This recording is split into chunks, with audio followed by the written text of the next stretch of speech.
This is with regard to the question that our brother had asked earlier regarding the image and form of God, image and form of Allah, and where is Allah exactly.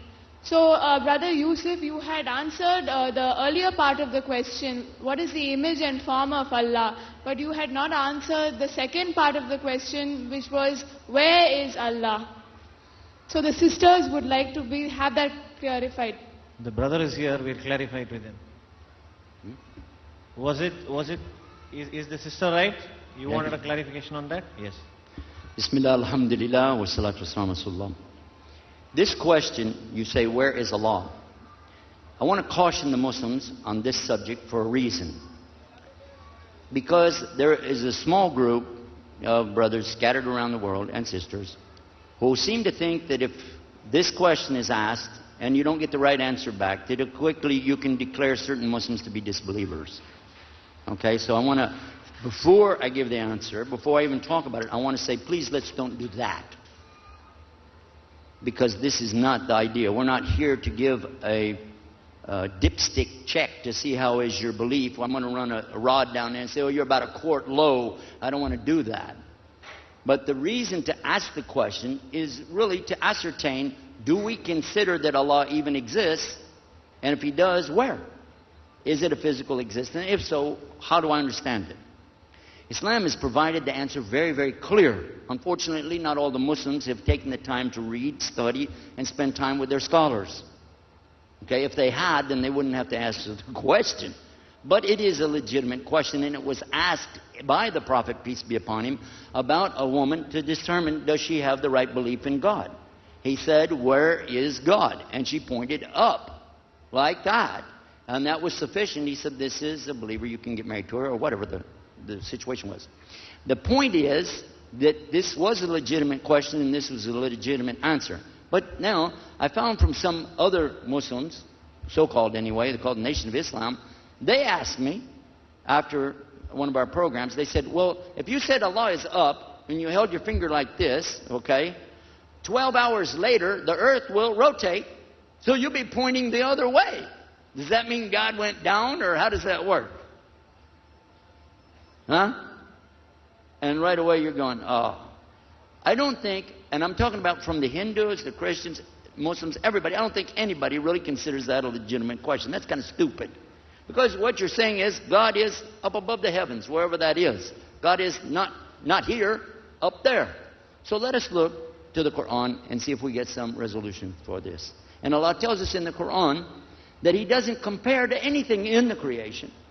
So if He was in it, then He would be compared to it. Therefore, conclusion is, it's not the creation. And He tells us, لَيْسَ كَمِثْلِهِ شَيْءٍ. That means He's not like His creation. He's not like it. Isn't anything like Him.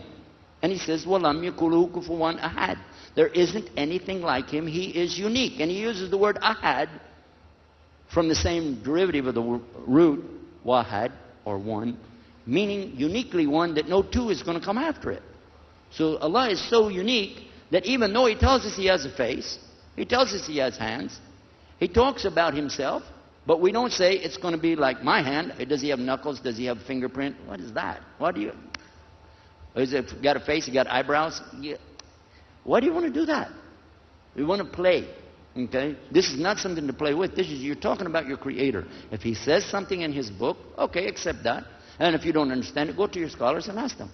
But please don't use this word, this phrase, where's God, in the hopes of making somebody out to not be Muslim anymore. Because they could say, and it happens all the time, people say God is everywhere. Now, when a Hindu says that, they mean one thing. But when a Muslim says it, they might mean something else. Because if a person, for instance, the indigenous religion in the United States, American Indians, they had a belief, a lot of them, that God was in the creation. But some of them didn't. Some said He was out of it. But for those who said He's in it, they said He's everywhere, permeating His universe. There is nowhere except that God is there. He is in everything. That is pantheism. This means that God is literally everywhere.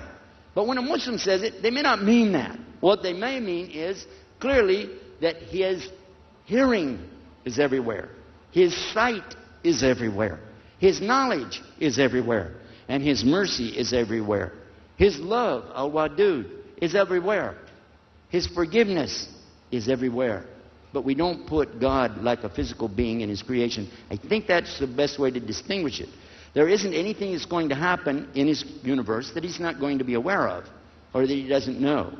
But at the same time, we're not saying He's in it. Let me share with you this little thing in closing on this subject.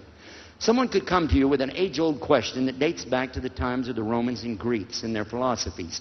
They used to ask the question, do you believe in God? Now, these are atheists asking believers. The believer says, yes, I do. Well, can God do anything? Yeah. Anything? Yeah. Is there anything God can't do? No. Okay. Can He die? Gotcha. Because if you say yes, oh man, your God died. Sorry. And they'll play with you. Can He lie?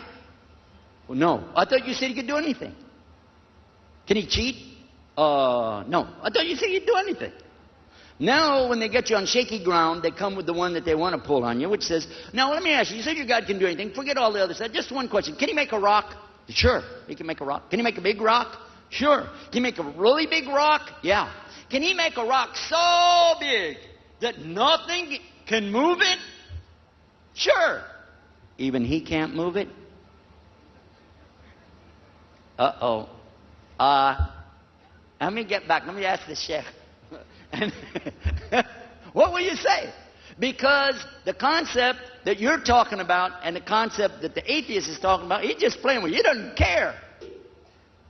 We don't say God is in His creation, though, and then we don't get into trouble. Why? Because can Allah make this rock so big that nothing can move it? Sure. Even He can't move it? Excuse me. You were referring to the creation. The rock is creation. So I answered you based on that. Allah can make a rock so big that nothing in the creation can ever move it. But Allah is not in the creation. And He doesn't move things like that. He told us in the Bible, and He told us in the Quran the same thing. Whenever He wants anything done, He says what? Kun fayakun. Be, and it is. That's how He works. He doesn't go get a lever and a fulcrum and then, let me move that rock. Why did I put that over there? It's too big. This is not how God operates. And when you compare God to the creation, then you have brought this whole concept down to something that people will easily destroy. And then all you have left is your faith in what? And then you're not sure anymore. You get doubt. And then you just have to run over by yourself and you can't share your message anymore. So this is why it's important to stay on this pure and pristine image of what we believe about the Almighty. He is not like His creation. He is not in His creation. Creation has a point of time that it was coming about, whereas He is eternal. He's never having a beginning nor an ending. And this is what the Bible teaches, and this is what the Quran teaches. So we shouldn't compare Him to the creation. So make this distinction, and it becomes a lot easier.